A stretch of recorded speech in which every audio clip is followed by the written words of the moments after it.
a commencé par une marche de santé à la mairie de Cocody. Cap a été mis ensuite sur la pâtisserie abidjanaise avant de terminer à l'esplanade de la mairie.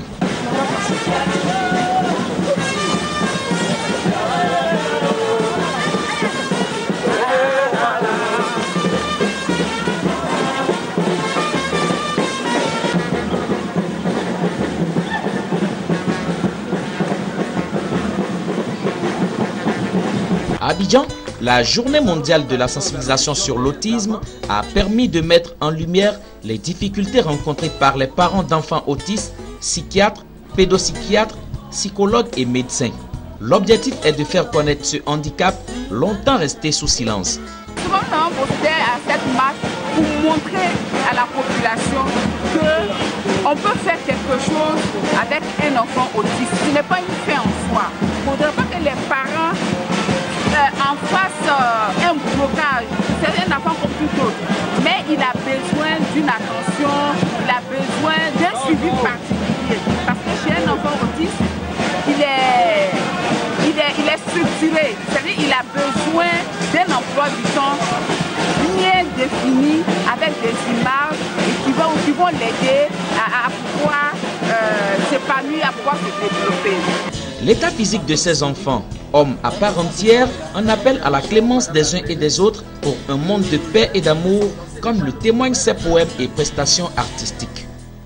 Son bonne fatalité, elle demanda à venir moi, est-ce ma faute? Moi je vais vivre.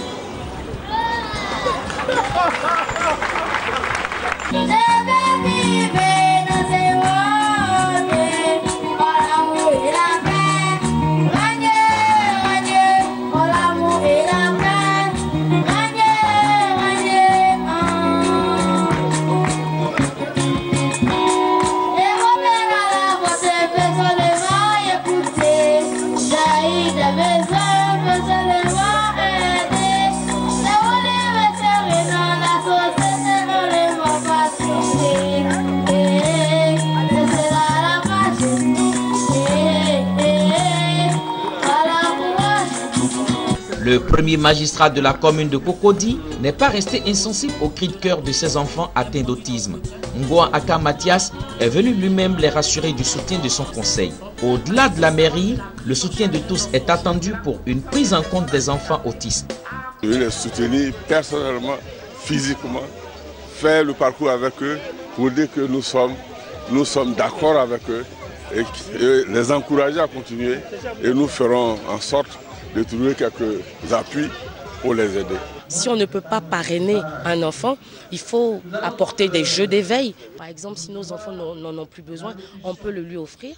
On peut chaque mois décider de faire un don pour la cantine, en vivre et non vivre. Vous savez, tout ce qui est produit d'entretien, javel, poudre à lessive et tout ça. Ou bien faire un don. Que ces enfants-là ont besoin d'assistance au quotidien pour manger, pour se laver, pour faire leurs besoins, pour s'intégrer. Je sais que ce n'est pas facile et j'aimerais vraiment leur dire que nous sommes avec eux. L'ONG Lueur d'Espoir a été créée en 2006. Depuis lors, elle entreprend des démarches éducatives, rééducatives et thérapeutiques pour soutenir au mieux ses patients.